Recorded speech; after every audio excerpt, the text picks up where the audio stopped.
ভাই ও আমার কলিজার বন্ধু, কথাগুলো শুনে যাই, মন থেকে বলে যাই। ছোট্ট একটা গল্প শেয়ার করব, যদি ভালো লাগে সবাই সম্পূর্ণ ভিডিওটা দেখবেন। আমার বন্ধু খালেকের খবর দে, আমার বন্ধু মালিকের খবর দে, আমার বন্ধু জব্বারের খবর দে, আমার বন্ধু খুশেদের খবর দে। আমি আর থাকবো না, চলে যাব। কোথায় যাব? কক্সবাজার। কক্সবাজারের উদ্দেশ্যে বাড়ি থেকে রওনা দিলাম। সামনেই দেখি বাস স্ট্যান্ড।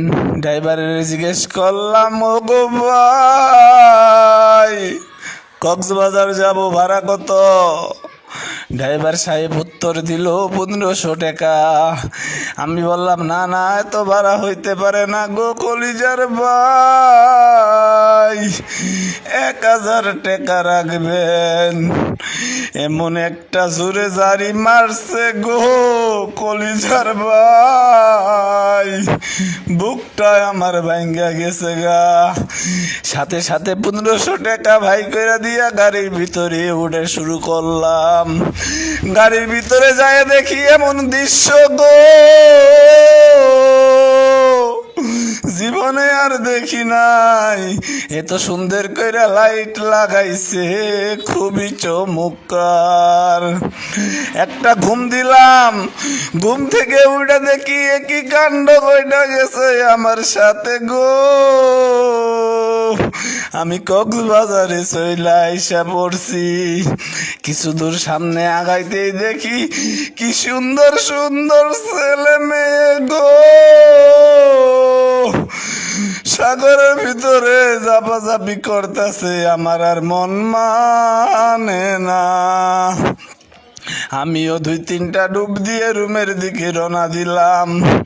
হোটেলের ভিতরে ঢোকার সাথে সাথে ম্যানেজার ডাক দিয়ে বলল, গো ভাই, আপনার এনআইডি কার্ডটা আমাদেরকে দিয়ে যান, আপনার পরিচিতটা নিশ্চিত করতে হবে আমাদের।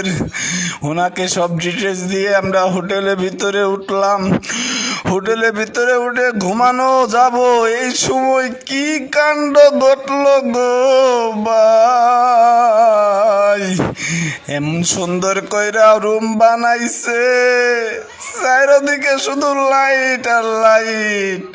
আমি ঘুম আসবো না লাইট দেখবো চিন্তা করতে করতে আমার সারা রাত কাইটা গেল।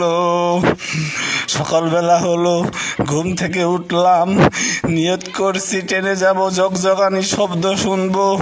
ট্রেনের ভিতরে আইসা বইসা দেখি আরেক ঘটনা গো ভাই, জগজগানি শব্দ শুনতে শুনতে আমার আর ঘুম ধরে না।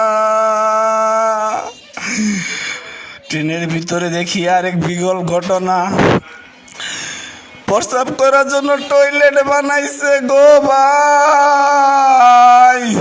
এই টয়লেটের ভিতরে ছেলে মেয়ে সবাই যাইতে পারে।